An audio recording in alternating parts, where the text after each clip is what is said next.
qu'on enchaîne immédiatement sur l'axe économie, et tu as évoqué dans ton graphique et dans ton propos l'introduction de la donnée culturelle dans le triptyque du développement durable.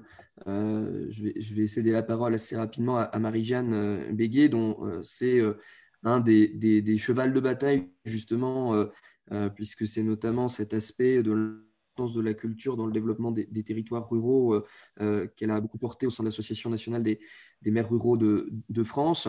Marie-Jeanne, tu attires souvent notre attention sur le risque dans le cadre des développements territoriaux et urbains que l'on connaît aussi sur notre métropole, et tu es dans un territoire qui est proche de la métropole de Lyon sans en participer, du risque de, on va dire, d'aspiration des énergies dans les métropoles sur lesquelles on se focalise parfois beaucoup, au détriment parfois des territoires périphériques.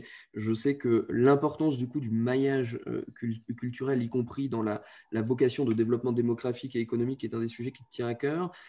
Comment tu perçois cette nécessité dans la dimension économique et durable de construire les relations entre nos territoires et leur diversité dans notre région?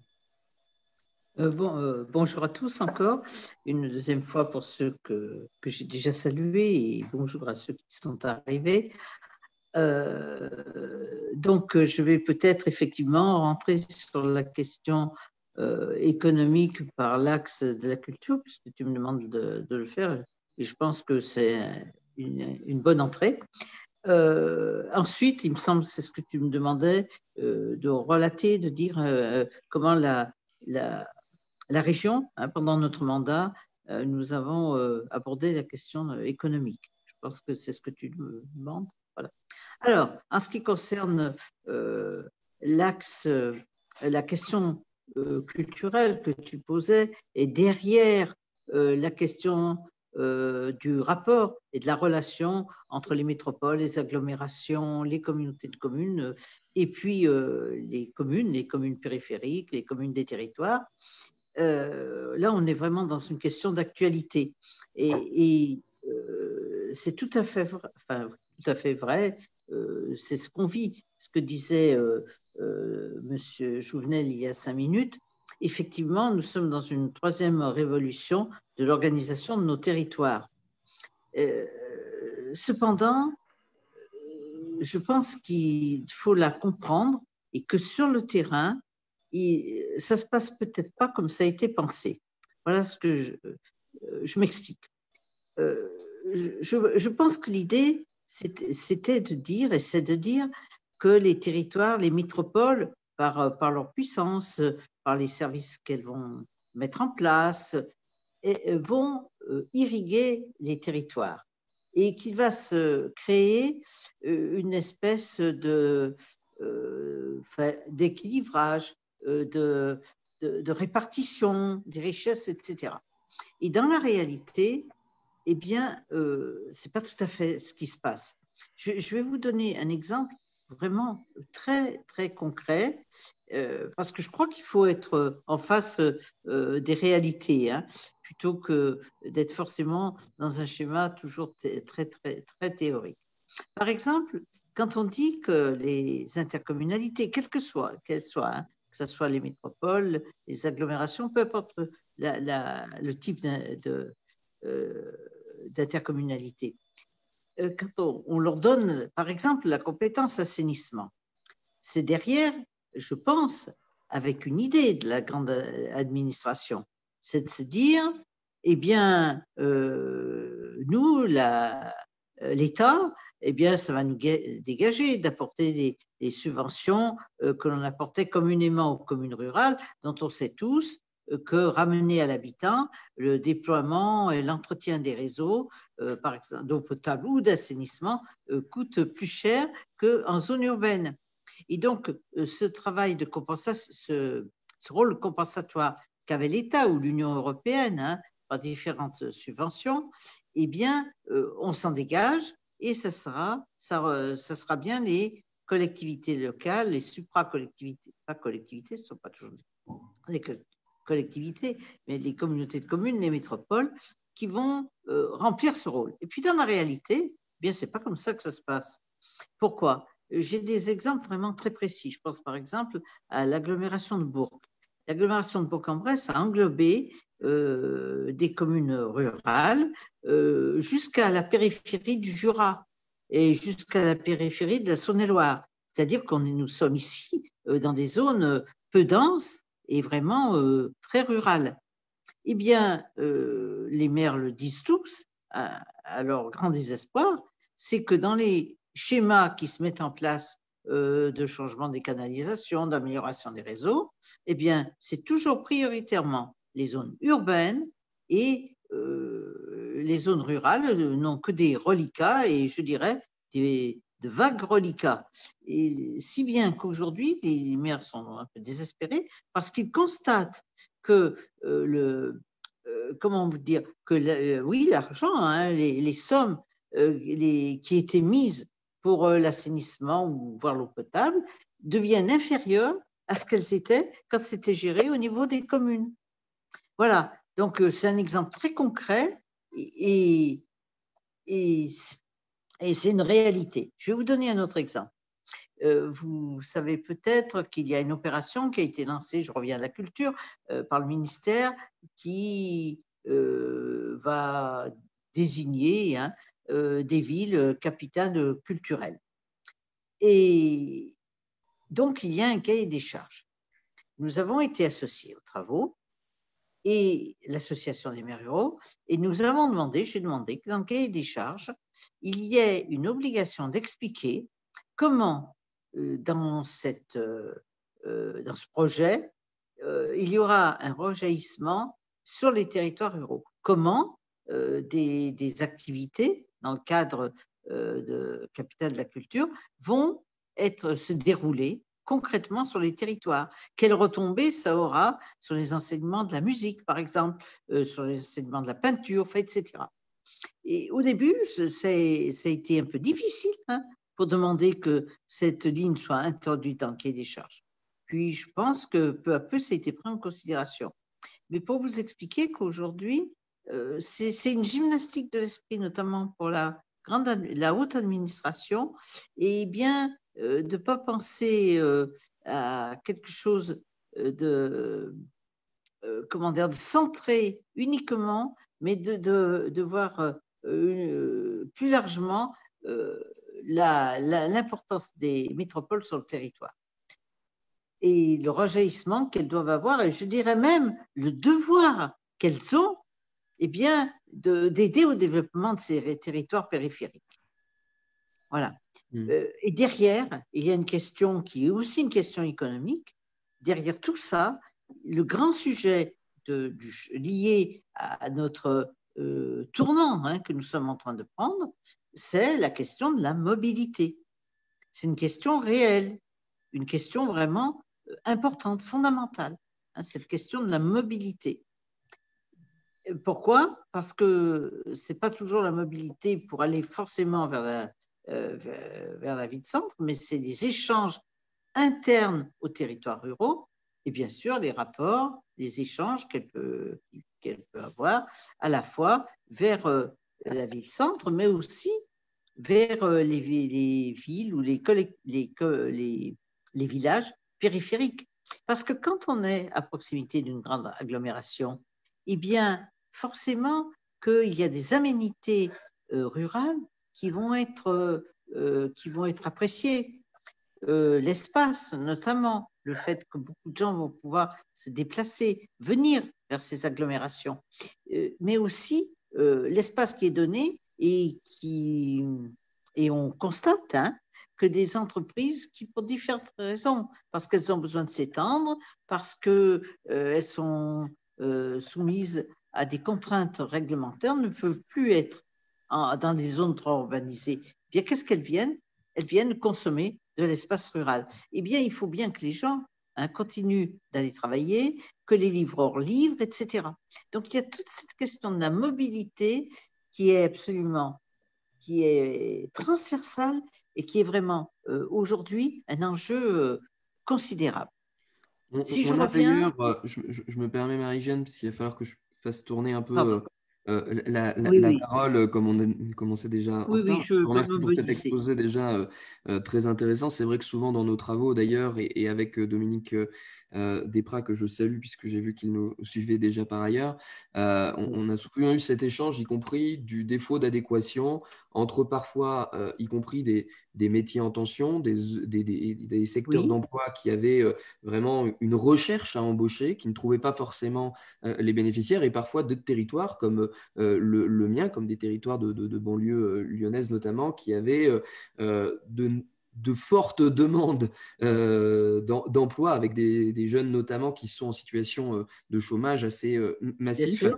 et où l'enjeu de la mobilité que tu décrivais là est souvent ce à quoi on se confronte pour pouvoir Bien sûr. créer une synergie et une dynamique commune où vos besoins peuvent répondre aussi à nos besoins, Bien et sûr. finalement, on peut être des apports de solutions les uns aux autres. Et bien souvent, effectivement, la problématique de la mobilité pour créer de la dynamique économique et de l'interconnexion entre les territoires se pose. Dominique nous l'évoque souvent aussi sur la question agricole, où on a des temps où nos agriculteurs recherchent de la main-d'œuvre sur des temps donnés, ou de la même manière, on a du mal à faire de l'adéquation locale et à être et à amener, on en revient d'ailleurs aussi à l'aspect culturel, parce que parfois c'est aussi un problème de nature culturelle, un certain nombre de jeunes et de moins jeunes sur des emplois qui sont pas si loin que ça, mais qui ne sont pas sur leur ville même et leur ville-centre. Et donc on est bien là aussi dans cette logique que lutter contre le morcellement institutionnel et de nos territoires peut être un frein à à la dynamique économique. Là-dessus, on est aussi dans un contexte, et je vais passer la parole à Nicole Soulin-Coussin désormais, on est aussi dans un contexte de crise sanitaire particulièrement important. On a des territoires qui ont vécu aussi de façon très différente cette crise, avec des secteurs, et on en reviendra tout à l'heure avec Pierre aussi, des secteurs d'activité qui ont été plus ou moins touchés que d'autres. Et cette nécessaire réflexion sur nos situations différentes, eh bien, elle doit aussi se réfléchir à l'aune de ce que nos villes moyennes, nos territoires plus ruraux au sens de départements entiers, qui ne sont pas forcément dans le giron immédiat d'une métropole, sentent et ressentent. Nicole, tu es notamment en charge de la problématique de l'attractivité sur la ville d'Aurillac, et c'est vrai que tu nous évoquais à la fois des problèmes de nature démographique, mais aussi, et tu es au début de ton mandat, donc je sais que tu lances un certain nombre de pistes, mais tu les lances dans un contexte sanitaire et économique de crise particulièrement original, je vais le dire comme ça, qui est à la fois vecteur de souffrance pour beaucoup, et on y reviendra tout à l'heure par exemple avec Pierre sur ce qui concerne le domaine de l'hôtellerie-restauration, et sur lequel parfois on voit des opportunités poindre. Tu veux peut-être nous en dire un mot? Oui, déjà, je pense que je suis nouvellement élue et quelquefois, vous m'entendez? Oui, Très bien. Oui, oui. oui. Et donc, j'ai l'impression que quelquefois, ma pseudo-naïveté me sert, c'est-à-dire que je me pose des questions de base. Et par rapport justement à la situation de mon territoire, Aurillac, à l'autre bout de la région, la question qui se pose, c'est que la région est importante, on a du mal à faire avec la région parce qu'elle est loin. Lyon, c'est loin de chez nous, c'est 4h30 de route. Et en même temps, on sait très bien qu'on ne peut pas faire sans. Donc, il faut qu'on trouve un équilibre là-dedans. Pour parler directement du territoire, Aurillac, département rural, on a la chance d'avoir été éligible au programme Action Cœur de Ville, qui fait qu'on fait partie des 222 villes qui bénéficient d'un programme piloté par Madame Jacqueline Gouraud. Et on travaille justement en transversalité. Je pense que, vous l'avez dit tout à l'heure, l'attractivité, elle comporte plusieurs points qu'on a définis en 5 points. C'est l'habitat. Maintenant, les gens veulent de l'habitat. On ne va pas habiter dans une maison de campagne forcément toute rétro. On veut du moderne. Le développement économique et commercial, c'est une évidence. L'accessibilité, la mobilité, c'est capital. Nous, on a un territoire enclavé, mais en fait, il faut qu'on ne peut pas déplacer les montagnes, donc il faut qu'on en fasse un atout. Il faut que notre territoire soit une destination et pas un destination. Donc, pour ça, il faut attirer les gens à venir. Une fois qu'ils viennent, ils ont envie de rester. Hein. Mais il faut les attirer à venir. Et comment dire, est important également l'aménagement de l'espace public. C'est un peu le rôle d'une municipalité. On ne peut pas intervenir sur la sphère privée, mais la sphère publique, c'est de créer le climat et l'espace pour être agréable dans la vie. Et je pense aussi qu'il y a un phénomène important qui fait partie, vous l'avez cité, Madame Béguet, c'est la culture. La culture est un élément important de l'attractivité. Nous, on le vit avec notre festival Éclat qui, cette année, a été annulé. Ça a été un coût économique énorme pour l'hôtellerie, pour tout le monde. Et quelque part, ça nous fait poser des questions sur justement comment, à l'aune de cette crise et que demain ne sera plus comme avant, comment on peut impulser de la culture au quotidien avec des gros événements, mais aussi des micro-événements du quotidien. Et l'autre chose que je voulais dire quand j'ai un petit peu la parole, c'est que j'ai l'impression que c'est un petit peu des mathématiques de maternelle avec la théorie des gros ensembles. Il y a le gros ensemble de la région, ensuite on passe au département, ensuite on passe à la ville-centre du département, et il faut que nous, on fasse attention à ne pas se disputer les habitants. On a besoin de faire venir des habitants chez nous. Si vous êtes surpeuplé, envoyez-nous du monde, on peut en accueillir, on a du travail, on a tout ce qu'il faut. Et quelque part, on a une tendance, comment dire, c'est un défaut, c'est dommageable, c'est qu'on se dispute le territoire entre les campagnes et la ville. La ville veut attirer les gens de la campagne et la campagne se dit mince, nous on perd des habitants, il faut qu'on les prenne en ville et c'est dommage. Il y a de la place pour tout le monde, il faut qu'on arrive à trouver un équilibre. Il y a des citadins purs et durs, il faut les accueillir. Il y a des ruraux, il faut les permettre de rester où ils sont et d'en attirer d'autres, mais pas se disputer les habitants. Voilà ce que je voulais dire pour l'instant. Je ne sais pas si ça répond à une question ou si ça vous convient. Ça nous convient toujours. Ta parole est libre et choisie comme en tout moment. Mais c'est vrai que le Cantal est souvent un territoire, lorsqu'on parle de morcellement géographique, sur lequel on a régulièrement eu des questionnements. D'ailleurs, dès la création de cette nouvelle région et de ce grand ensemble, où d'ailleurs un certain nombre de Cantalous plaidaient pour que le Cantal puisse être démembré, si je puis dire, de l'ancienne Auvergne pour être tourné vers l'Occitanie. Je sais qu'il y avait eu un temps de débat de ce point de vue-là au moment des considérations, parce que parfois, eh bien, les dynamiques économiques et de synergie ne correspondent pas forcément aux périmètres administratifs. Et c'est vrai que régulièrement, on a eu cette problématique, moi je le dis, dans la mandature, de pouvoir dire mais comment on ne crée pas de limites administratives aux dynamiques économiques.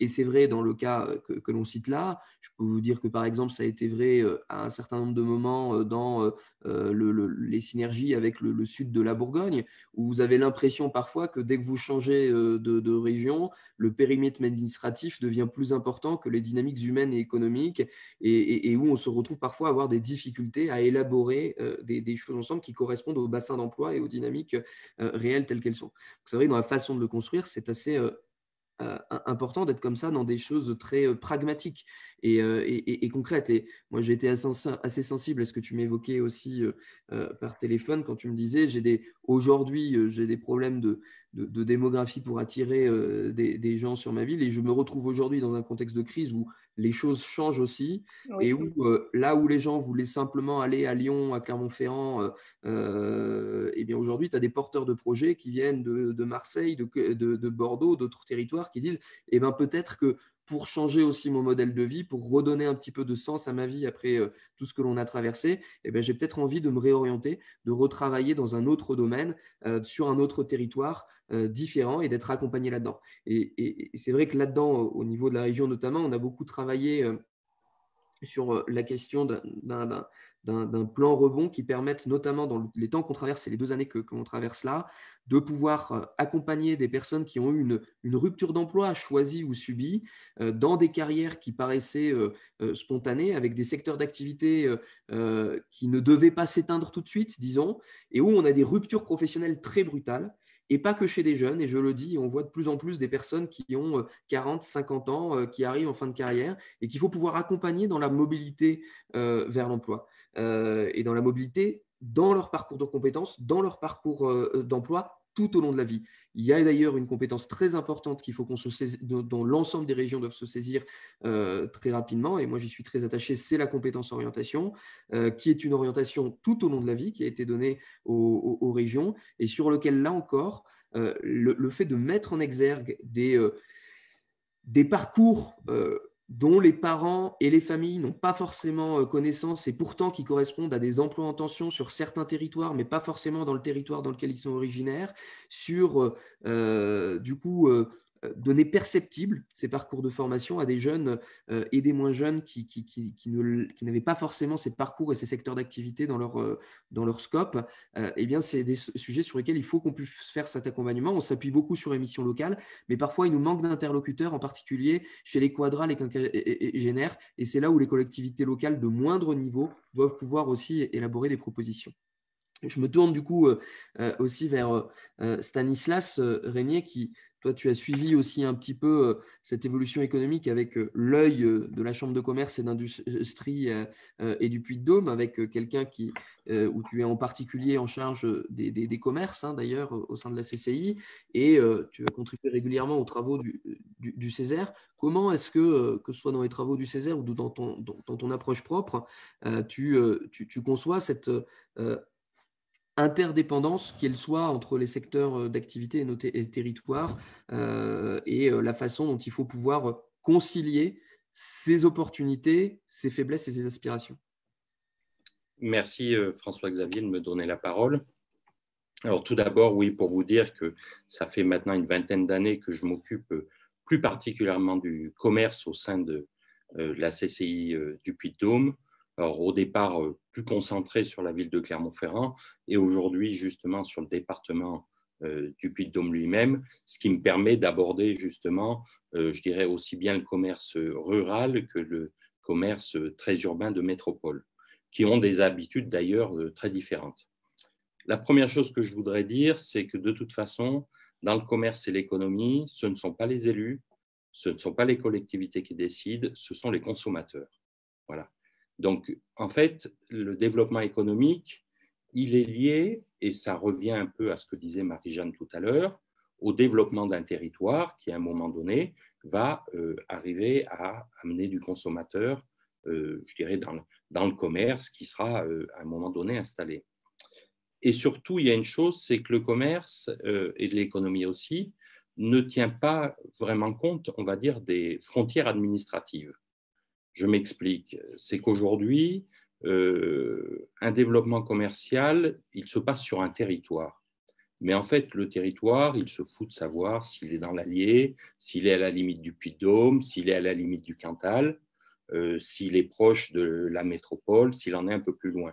Il y a un moment donné, il y a, je dirais, un axe qui existe et c'est toute la difficulté qui existe parce qu'en général, je dirais, les maires et les présidents de Comcom, en fait, ont une grosse action, on va dire, sur leur territoire lui-même, sur le développement du commerce, mais ne tiennent pas compte souvent, je dirais, du voisin.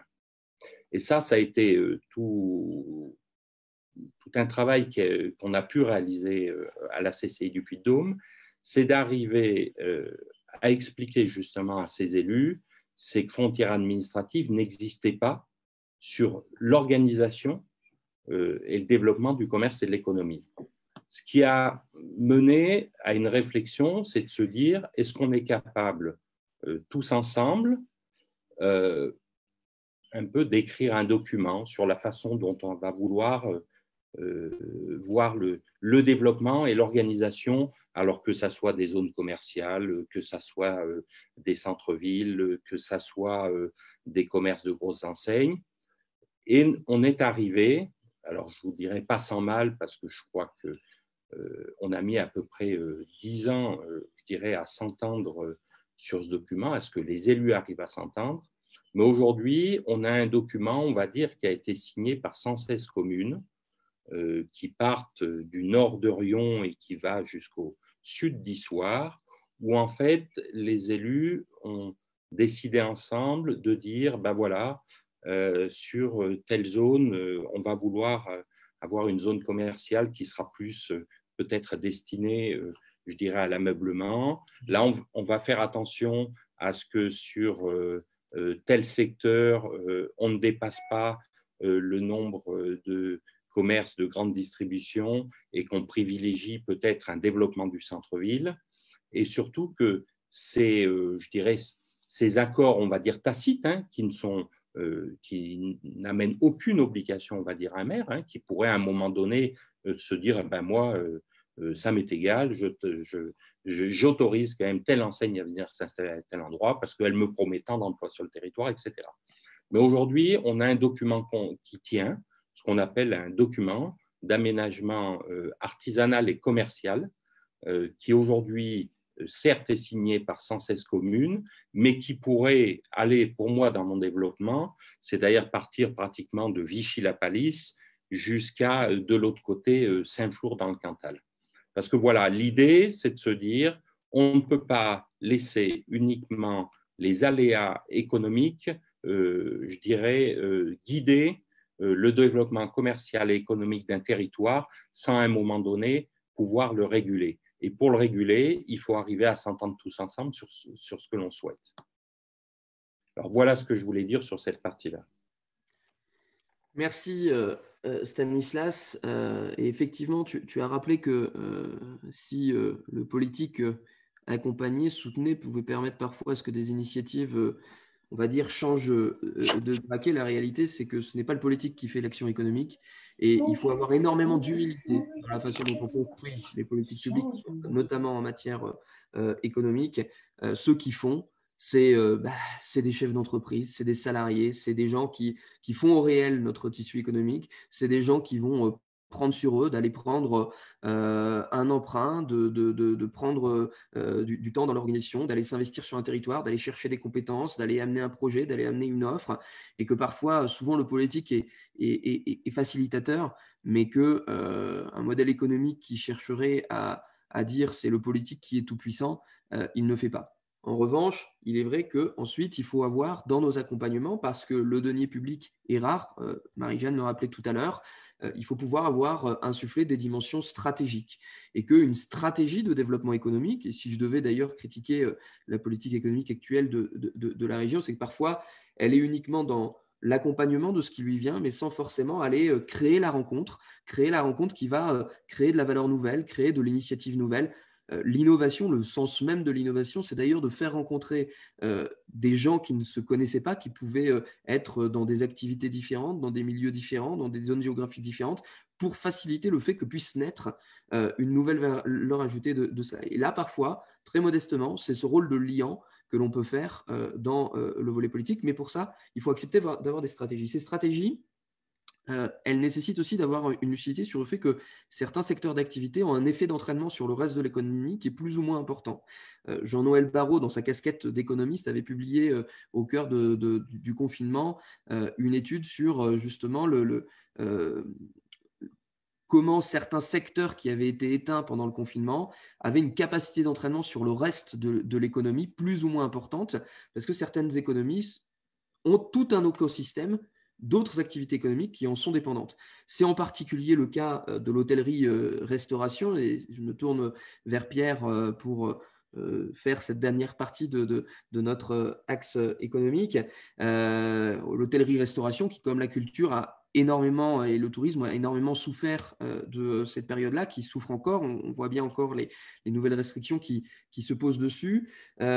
Et qui a pour autant un effet d'entraînement. Richard Ramos, notre cher député du Loir-et-Cher, nous a beaucoup amené depuis le dernier congrès du MODEM à penser la chaîne alimentaire de la fourche à la fourchette et de bien penser toute la cohésion et l'interaction qu'il y a avec ça. C'est un thème aussi qui est cher à notre ami Dominique Desprats, qui te dirait, Pierre, Dominique, à quel point lui qui est agriculteur, qui n'est pas avec nous maintenant parce qu'il est sur un marché dans son village pour vendre ses produits fermiers, et bien que s'il n'y a pas d'acheteurs à Lyon, il n'y a pas d'agriculteurs qui vivent dans le Rhône. Et il aime rappeler cette interdépendance que nous avons. Nous avons tendance parfois à concevoir Lyon comme étant celle qui vit de tout, qui a toutes les facilités. Toi, tu es un élu de Lyon-Centre, tu es le central parmi les centrales des intervenants, et pour autant, eh bien, la vie n'est pas toujours aussi facile qu'il n'y paraît pour les commerçants du centre-ville de Lyon. Mais je te laisse peut-être nous évoquer à la fois ces problématiques spécifiques à ton territoire que tu représentes au sein du conseil métropolitain, mais aussi de cette branche très particulière qui est la tienne. Merci François-Xavier. Je ne sais pas si vous m'entendez bien parce que je suis dans une zone rurale et où malheureusement la couverture de 100% du territoire, c'est une théorie, c'est loin d'être une réalité. Oui, tu es très fort dans ce que tu viens de dire et l'introduction que tu m'as faite, puisque là, je me trouve actuellement dans la dernière entreprise que j'ai créée, donc aux Estables, je l'ai dit tout à l'heure, et mon associé est le plus gros éleveur de bœuf fin gras du Mézin. Et donc, justement, on travaille que là-dessus, c'est-à-dire le circuit court, et on va vraiment de la fourchette au consommateur. Mais bref, ça, c'était un petit joke. Avant d'attaquer, effectivement, je ne vais pas chercher à dissocier les commerces du secteur CHR, puisque justement, je crois qu'un des thèmes d'aujourd'hui, c'est comment on peut lutter contre le morcellement. Donc, la première chose pour lutter contre le morcellement, c'est ne commençons pas à dire, alors il y a tel type de commerce, tel type de commerce. Non, je vais essayer de parler des commerces en règle générale dans les hypercentres de grandes villes, qu'ils soient du CHR ou pas du CHR. Mais permets-moi tout de même une toute petite introduction, puisque moi, je suis un tout jeune, alors malheureusement pas par l'âge, mais par la durée de mon mandat qui a commencé il y a très peu de temps, donc un tout nouvel élu et un tout nouveau membre de la famille Modem. Et je me faisais un immense plaisir de rencontrer tout le monde aujourd'hui.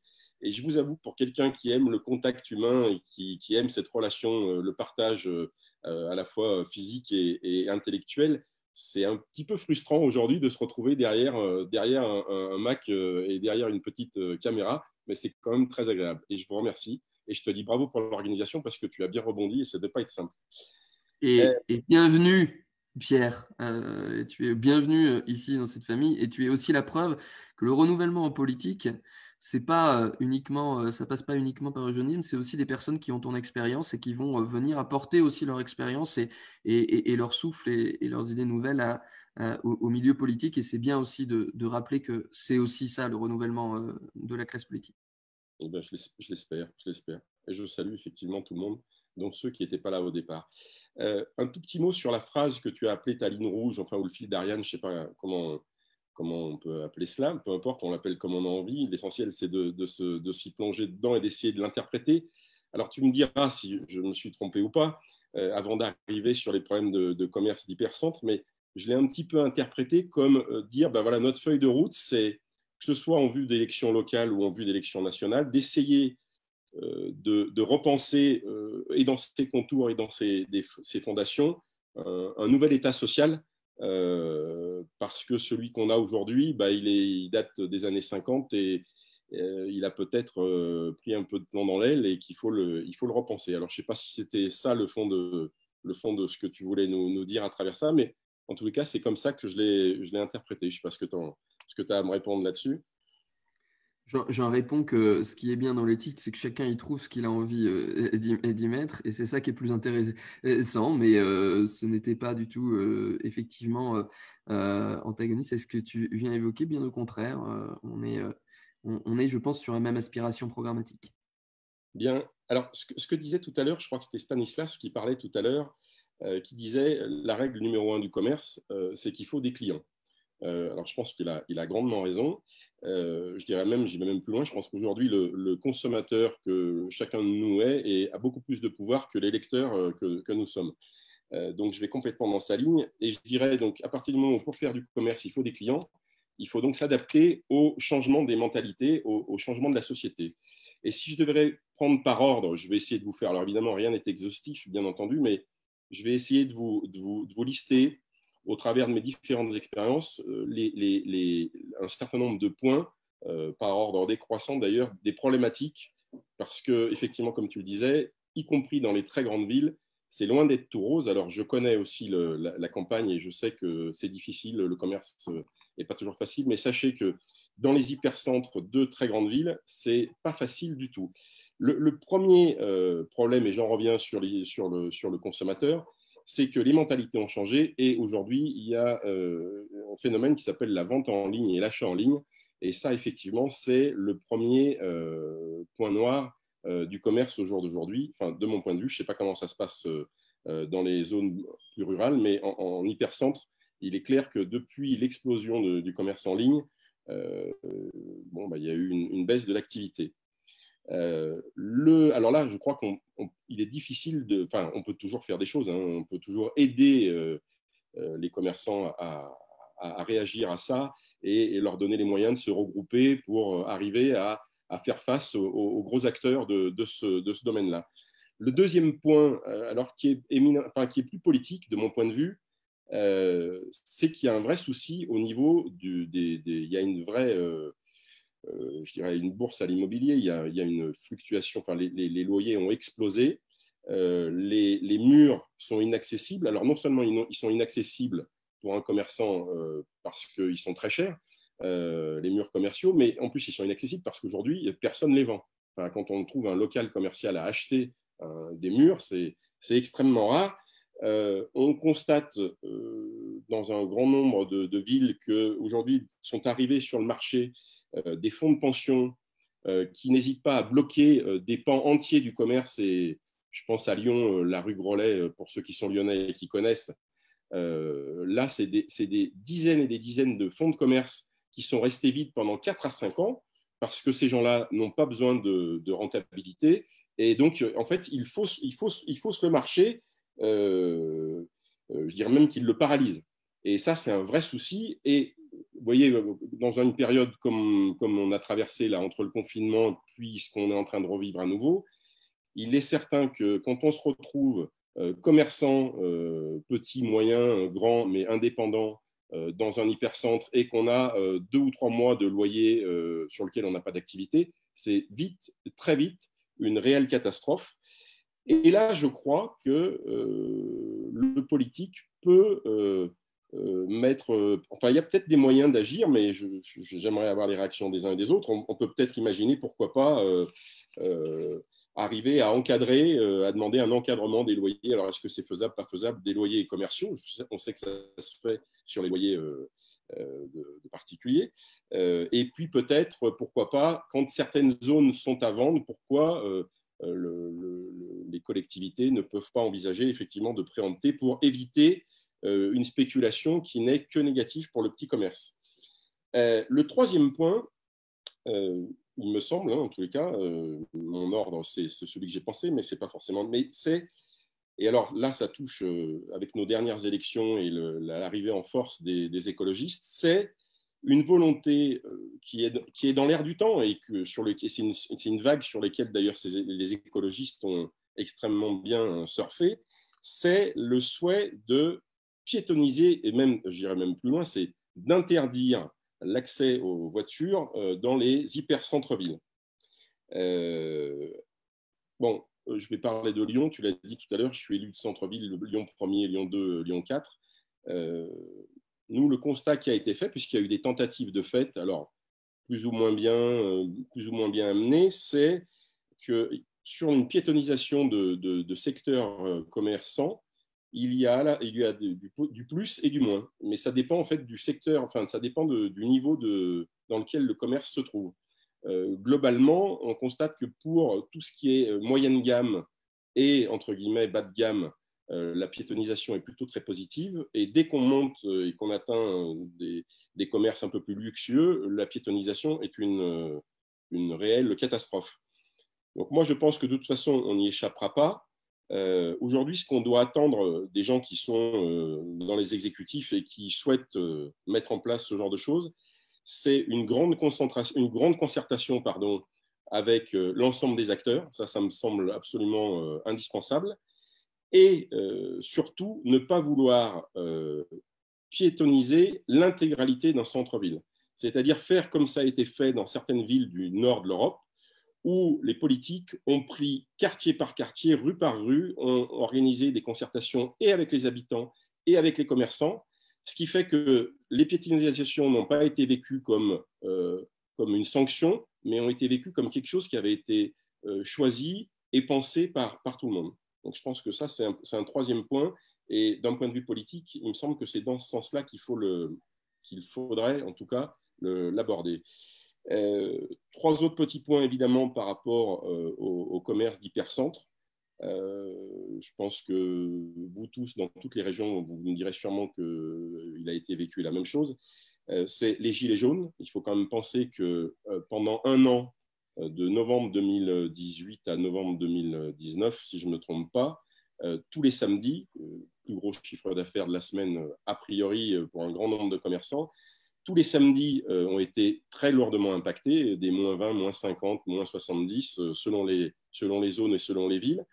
Mais le pire de l'action des Gilets jaunes, ce n'est pas seulement l'action, l'effet immédiat, c'est l'effet à moyen terme. C'est qu'on se rend compte aujourd'hui, et je discute quand même beaucoup avec des commerçants, c'est qu'aujourd'hui, il y a un ralentissement du samedi. Parce qu'un certain nombre de gens, en particulier ceux qui viennent des zones rurales, moi je les fréquente aussi beaucoup, je les vois régulièrement, me disent oh là, on va plus dans un centre-ville, on va plus à Lyon faire des courses un samedi. Enfin, ils ont l'image d'un endroit inaccessible, et ça c'est très négatif. Le Covid évidemment a fait beaucoup de mal, et en particulier au secteur. Alors là, je reviens effectivement sur le CHR en particulier. Et enfin, dernier point qui là et pour le coup est un vrai sujet politique et polémique, c'est aujourd'hui les horaires des commerces d'hypercentres. Je pense qu'on est sur un vieux schéma, un vieux modèle.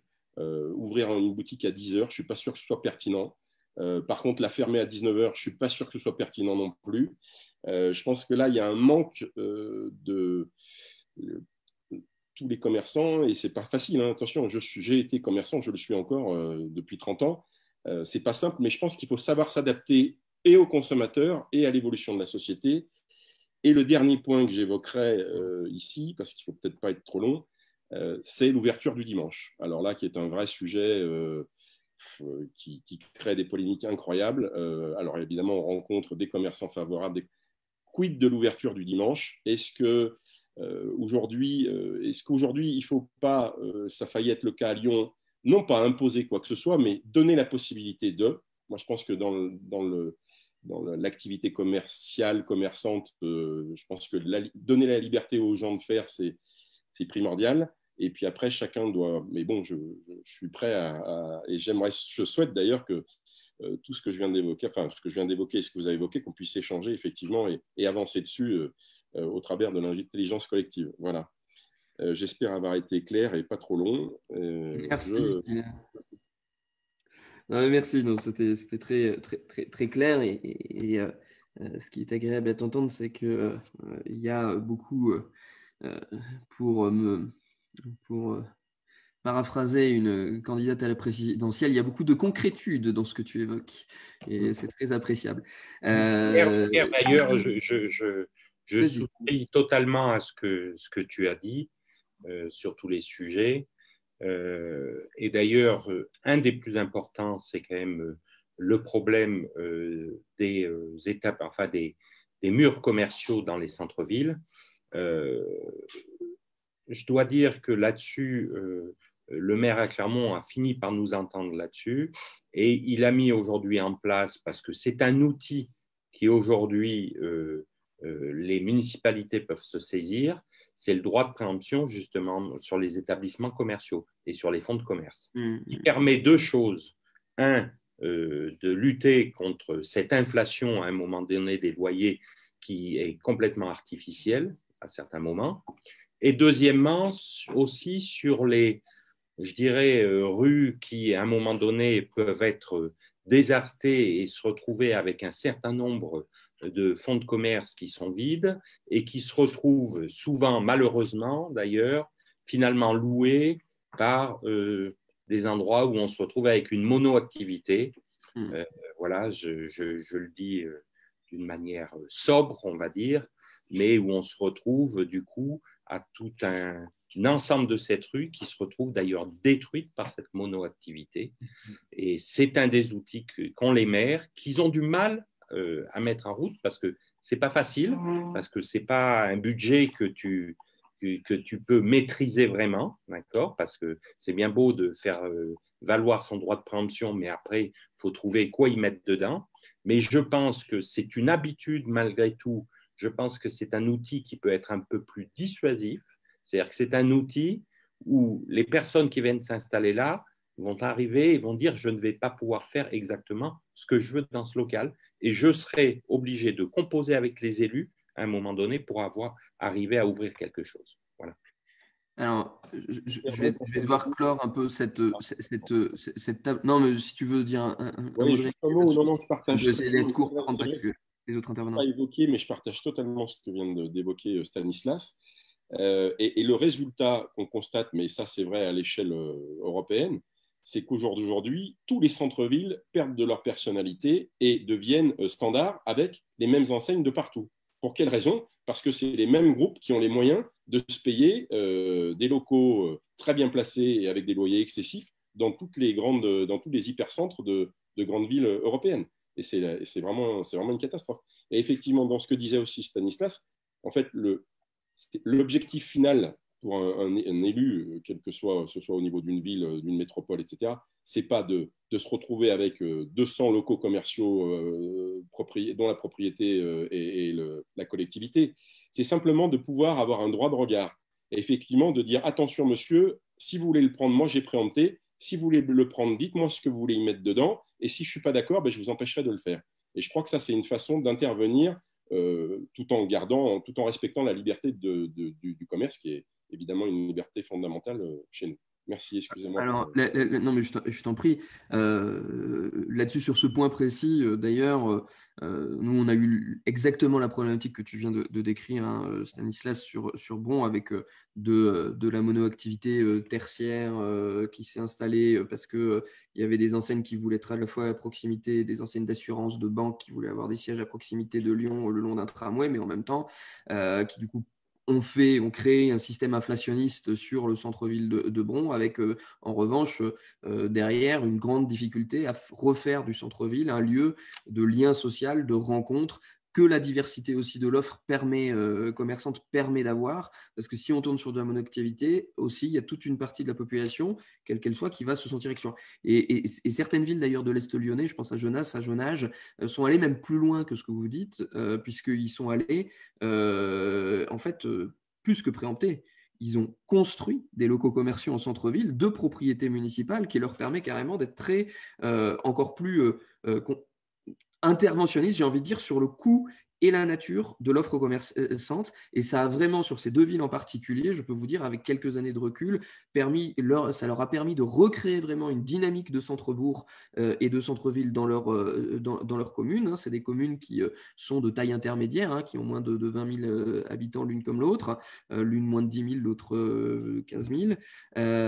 Et ça a eu un effet quand même vraiment très, très positif dans à la fois la cohésion sociale et la dynamique économique. Mais c'est vrai qu'ils sont allés très loin, alors que c'est des maires de droite hein, qui ont fait ça. C'est pas du tout très gauchiste de dire la force publique peut être elle aussi interventionniste sur ces sujets. Je voulais juste quelques réactions de militants adhérents qui nous interpellent sur le chat, et puis je vais passer à la dynamique sociale. On a Claude notamment qui a réagi sur le fait qu'un des problèmes est que l'on pense l'organisation sous forme pyramidale, en référence généralement aux structures budgétaires, alors que la vie est faite d'interconnexions. Il est revenu plusieurs fois sur cet aspect-là que tu avais notamment, Stanislas, évoqué, donc d'interconnexion entre les différentes entités. Ce sont ces interconnexions qu'il faut travailler pour arriver à des services correspondant à l'attente des citoyens. Et pour faire pédant, dit-il, dans l'industrie, si le budget est toujours construit verticalement, l'organisation se fait par processus, et c'est comme ça que l'on gagne de l'argent, que l'on rapporte ensuite dans les budgets.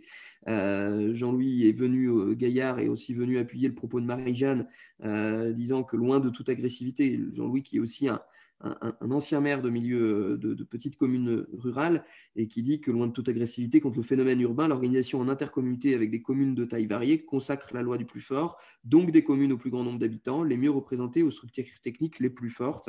Vive la subsidiarité. Et Stanislas, Claude revenait là-dessus en disant: le développement du commerce, comme le reste, l'organisation ne peut plus se fonder sur les seules entités territoriales, mais sur leur connexion et sur leur simplification. Je crois qu'il est là bien en écho à tout ce que l'on a pu se dire. Et pour conclure là-dessus et faire le lien aussi avec la partie suivante sociale, et je m'excuse auprès de tous les intervenants de l'énorme retard qu'on a pris suite à des bugs techniques au démarrage. Vous avez dit l'un l'autre qu'il fallait favoriser la concertation avec les acteurs. Moi, j'ai souvent été frappé de comment certains autres acteurs politiques, c'est quelque chose sur lequel moi ça m'étonne toujours que ce soit une spécificité finalement de notre sensibilité politique, vont arriver avec des grandes conceptions, des grandes idées, un peu des dogmes, sans chercher à coélaborer la mise en œuvre de nos valeurs dans l'élaboration concrète de politiques publiques. Et je crois que dans l'accompagnement économique, mais c'est vrai dans beaucoup d'autres domaines, il ne faut jamais que le politique fasse tomber des décisions toutes descendantes sans les coélaborer et avoir les retours qualitatifs de ceux qui font la vraie vie de nos cités et de nos territoires. Ce sont les acteurs civils, qu'ils soient associatifs, entrepreneuriaux et élus de terrain aussi municipaux dans les choses. Et dans la construction de notre politique régionale, c'est important, je disais tout à l'heure, il faut être stratège. Mais être stratège, c'est pas être autoritaire, c'est pas être dictatorial, c'est pas être penser qu'on a la vérité seul. Stratège, c'est organiser justement la discussion et le débat collectif. Et encore une fois, comment on fait rencontrer des gens pour faire jouer l'intelligence collective que Pierre, tu soulignais comme étant productrice et fructueuse souvent, et je t'en remercie. Je vais passer à la partie. Je ne sais pas si vous Oui, Marina. m'entendez, pardon. J'aurais aimé pouvoir intervenir avant qu'on passe à la table ronde sociale rapidement. Je me présente vite fait, Marina Ferrari. Je me suis occupée du commerce à Aix-les-Bains en tant qu'adjointe du commerce pendant 12 ans. Je viens de laisser mon mandat. Et je voudrais réagir à ce qui a été dit. Alors, je partage complètement les analyses qui ont été faites, mais peut-être pour vous livrer 2 exemples de ce qu'on a fait sur Aix-les-Bains et qui peuvent illustrer les prises de position. La première, c'est au niveau des pépinières commerciales. On a travaillé en fait dans le cadre d'un contrat de ville sur un quartier prioritaire de notre ville, sur une galerie commerciale qui était en grande déshérence. Et on a vraiment fait un partenariat public-privé avec le propriétaire de la galerie commerciale. La collectivité prenant l'engagement de lui fournir on ne fournit pas vraiment, mais de le mettre en relation avec des porteurs de projets commerciaux, des jeunes commerçants ou moins jeunes d'ailleurs qui souhaitaient s'installer, charge au propriétaire de la galerie d'accepter des réductions de loyer avec un loyer progressif sur 3 ans. C'est une expérience qui fonctionne plutôt bien, qui a commencé il y a 2 ans maintenant et la galerie est en train de revivre. Donc voilà, preuve qu'on peut travailler ensemble, public-privé, pour arriver à faire des choses intelligentes. Et puis sur la question du droit de préemption urbain commercial, donc moi c'est quelque chose que j'ai mis en place il y a maintenant 7 ans sur Aix-les-Bains. On peut aussi aller plus loin. Alors malheureusement, la majorité à l'époque n'a pas souhaité me suivre, mais je vous invite à aller voir ce qui a été fait à Caen dans le cadre de leur document d'aménagement commercial à l'époque, où ils ont réglementé jusqu'au code NAF l'implantation des locaux commerciaux pour précisément éviter d'avoir des vitrines dites froides, agents immobiliers, etc. Et c'est assez intéressant parce que leur document d'aménagement commercial à l'époque n'a pas été attaqué. Voilà, donc il faut aussi faire un peu de benchmark, mais on peut aller encore plus loin que le droit de préemption urbain. C'est tout, j'interviens pas plus. Merci beaucoup, Marina. On te redonnera la parole sur un autre aspect un peu plus tard, bien entendu.